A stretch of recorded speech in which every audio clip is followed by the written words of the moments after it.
Bon, je te fais cette petite vidéo du bon matin, bien le bonjour. Euh, du bon matin, le mec est pas réveillé encore. Non, tout simplement, j'ai rentré un beau spécimen un peu rare, un peu dans les critères de cette chaîne YouTube au final, hein, parce que on n'a pas l'habitude d'avoir des Golf GTI ici.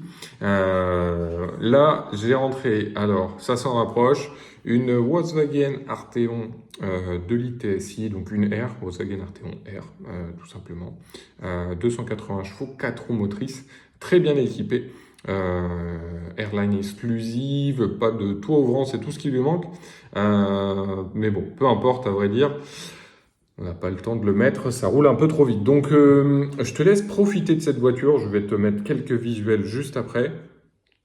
On est donc effectivement sur un 2 litres TSI à chaîne. On a donc un entretien hyper clinique sur ce véhicule. Et ben on va voilà. Moi, j'en ai parlé du coup un peu au propriétaire et effectivement, ça se compare un petit peu à de la petite Audi S7 ou voilà, de la grosse berline, de la berline coupée sportive, des choses et de la grosse berline, hein, parce que c'est encore plus long qu'un série 4 par exemple. On va plus se rapprocher soit d'un série 6, soit d'une Audi A7 avec un bon bloc aussi. On a donc un peu des gènes d'Audi forcément là-dedans. On a un véhicule qui est extrêmement bien équipé et puis voilà, qui est bien fourni en termes de motorisation. Alors voilà, j'en ai discuté avec lui et c'est vrai qu'on arrive à avoir, et j'en doutais pas une seconde, si on est assez léger, bon ça reste des jantes en 20 pouces en 4 motrices, on peut pas faire de miracle, la moyenne va facile être à 8-9 litres au 100, mais si on est assez raisonnable sur la pédale, apparemment on peut tomber à 7 litres. Ce qui me semble logique étant donné que c'est un 2 litres TSI, un 2 litres TSI turbo et qu'on n'a pas un bloc de 3 litres de cylindrée. Donc voilà, véhicule ultra suivi, je te laisse profiter des visuels. On a tout un tas d'options possibles et imaginables, affichage tête haute, régulateur adaptatif. Qu'est-ce qu'on a d'autre? On a les sièges chauffants à l'arrière, on a des sièges massants à l'avant électriques des deux côtés, les sièges ergo de chez Volkswagen. Donc un véhicule vraiment bien fourni, je t'invite à découvrir ça.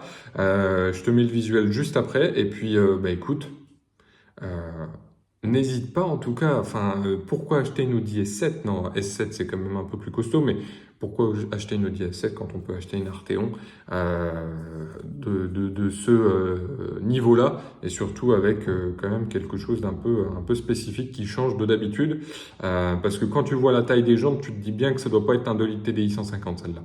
Bon, allez, je te laisse, et puis je te laisse profiter du visuel. Ciao!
Et je te récupère après la présentation concise de cet Arteon, qui est donc disponible la vidéo au moment où je tourne cette vidéo, tout simplement. Donc, n'hésite pas, si tu es intéressé, au lieu d'acheter une Audi A7 ou une Mercedes CLS, tu peux largement partir là-dessus. Non, trêve de plaisanterie, je ne te force pas à l'achat, mais en tout cas, le véhicule est disponible sur capcar.fr à l'heure où je tourne cette vidéo. Et donc, sinon, n'hésite pas à aller regarder un peu ce qu'on propose sur capcar.fr. Et c'est avec grand plaisir que nous allons t'accueillir et te conseiller. Voilà, et bien écoute, je te souhaite une bonne journée et à plus. Ciao.